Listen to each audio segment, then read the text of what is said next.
table with its slate top away from the corner. She knelt on the hardwood floor to get the letter. Lying on her side, she reached back and strained to grab it with her right hand. She couldn't reach it. Exhaling her frustration, she dug her shoulder into the molding and reached a little further. Her index finger connected with the envelope. She pulled it out, but a fingernail ripped on the molding. Her nail had torn to the quick. Melanie stood and, prize in hand, returned to her chair. Blood smeared the envelope. She studied the letter with its unfamiliar handwriting. When she opened it, a handwritten letter was wrapped around another envelope. Again, she didn't recognize this writing. It was from Beth Kozera, the woman Carrie named executor of Stratton House for 1 year, pending its sale. That year was up now. This woman probably wanted her to take on the responsibility for the house. Good luck with that, honey. Melanie read, "Dear Melanie, your sister wrote this letter before her death and asked me to send it to you. She died 1 year ago today, so I am doing as she requested.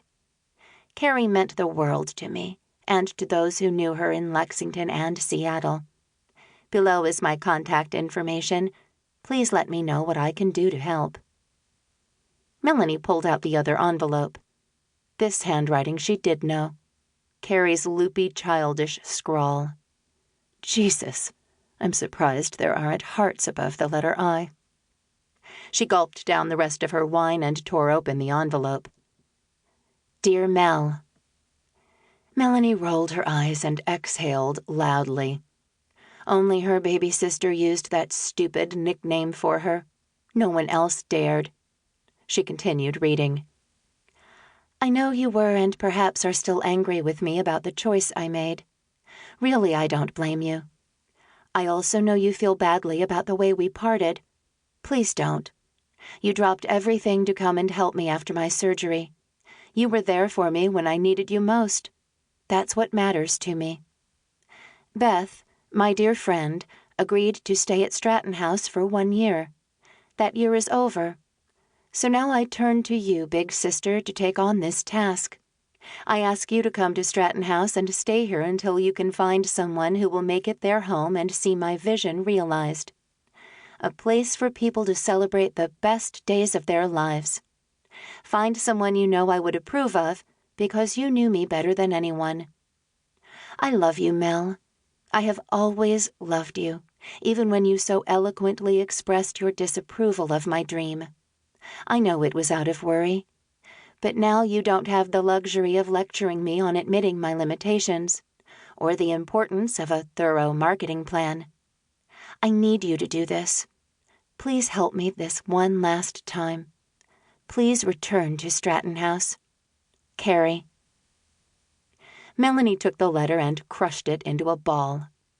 She meant to throw it into a trash can by the fireplace, but she overshot and the letter soared toward the gas flames. Before her horrified eyes, she saw the letter land on the grate and begin to smoke. She bolted out of her chair and grabbed the paper, now half consumed by fire. She patted it with her hands against the carpet, indifferent to the blisters on her palms and the smell of burning fibers. Finally, the flames died, but only half of the letter remained. Melanie burst into tears, clutching the burnt paper to her chest. She rocked back and forth, sobbing. Her treasure crumpled in her tight grasp. When she stopped crying, she looked down at the letter, but only a sliver of paper remained. Return to Stratton House. 1. Melanie would just do it. She would walk into Rhett's office and tell him she needed a sabbatical.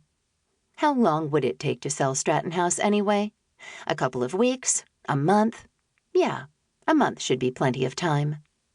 Rhett Sorensen, the CEO of Bellevue Corporate Realty, talked on the phone when Melanie stepped inside his office. She wore her favorite royal blue suit, which she knew showed off her hard-earned figure and golden blonde tresses. Rhett nodded for Melanie to take a seat. After he ended the cell phone call, he leaned forward and said, "Hello, Melanie. What can I do for you today?" She smiled at him.